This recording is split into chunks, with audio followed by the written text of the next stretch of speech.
l'affaire des écoutes, ça fait causer, et à juste titre d'ailleurs. Oui, William, ce matin plus que jamais, elle est menée, cette affaire, par la NSA, la National Security Agency, cet organisme qui dépend du ministère américain de la Défense. Et cette affaire donc enflamme la presse ce matin. Vous allez voir, c'est spectaculaire et risible à la fois. Démonstration, voici les unes de l'Humanité et de la Croix. On se couche devant l'oncle Sam. L'Humanité, non, c'est pas ça, voilà. Alliés, soi-disant, nous sommes alliés, pleurniche de son côté la Croix.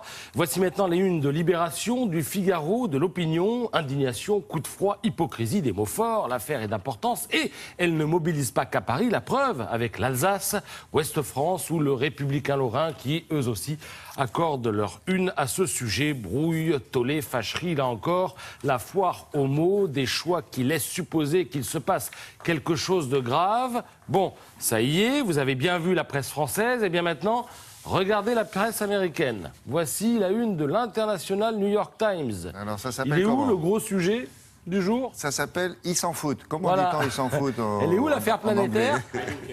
I don't care. Nulle part. Ah ouais, I don't give a shit même, ils disent parfois. Regardez, enfin si, en bas, à gauche, avec une bonne loupe, on arrive à lire, voilà, la France n'est pas contente, voilà, c'est dit. C'est écrit, sujet suivant. Alors vous savez quoi, nos petites indignations, effectivement, les Américains s'en tamponnent. En fait, la position américaine se résume à deux mots, cause toujours. Du coup, pour causer, ça cause même à longueur d'édito ce matin. Notre souveraineté est bafouée, écrit Patrick Le Yarrick dans l'Humanité. Tout cela est vexant et désagréable, renchérit Philippe Gély dans le Figaro. Le mépris, il n'y a pas d'autre mot pour définir l'attitude du gouvernement américain à l'égard de la France.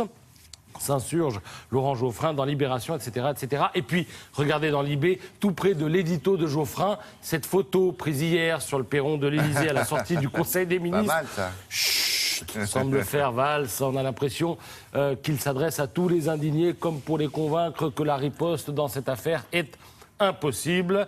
Nous n'enverrons donc pas le Charles de Gaulle croisé au large de New York, pas plus que nous ne prendrons de sanctions commerciales contre les Américains, dont les éventuelles rétorsions nous feraient trop de mal, évidemment. Dès lors, on tentera de prendre un peu de recul, et à ce propos, il y a de bonnes choses à lire dans Le Monde. Le quotidien estime qu'une sorte de folie s'est emparée des espions de la NSA dans l'Amérique de l'après 11 septembre. Écouter les conversations de Mme Merkel ou de M. Hollande ne relève pas de la lutte contre le terrorisme, cela relève de l'emballement d'une machine infernale aux moyens technologiques quasi illimités et qui se considère comme hors de contrôle juridique, politique et démocratique. Qu'une telle machine puisse opérer au cœur d'une puissance comme les États-Unis est très grave. On aimerait évidemment savoir si ces excès sont le fait de services livrés à l'ivresse de leurs infinies capacités placées en pilotage automatique ou s'ils répondent à des ordres donnés au plus haut niveau, peut-on lire dans le journal Le Monde. Alors sinon, pour finir, dans le Figaro, ceci, regardez, le fondateur du site Wikileaks, Julian Assange, il annonce d'autres révélations.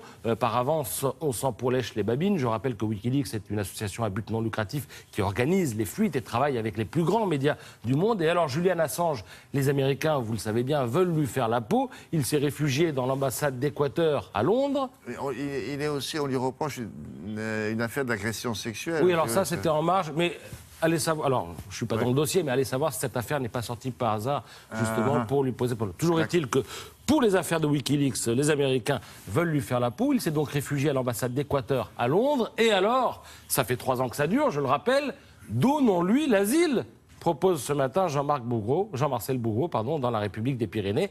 Et alors ça, ce serait peut-être une riposte que les Américains ne supporteraient pas. Alors l'asile en France pour Assange, chiche. Ouais, ça serait pas corporate, ça. Ouais. Ils n'aimeraient pas. Alors, est-ce qu'il y a l'équivalent de la NSA? Vous vous êtes peut-être posé cette question depuis hier. Est-ce qu'il y a l'équivalent de la NSA en France? Oui, ça s'appelle l'Agence de sécurité nationale. Elle a des grandes oreilles, elle aussi, et puis elle écoute ce qu'elle veut. Et ça, on verra plus tard. Merci beaucoup. À tout à l'heure.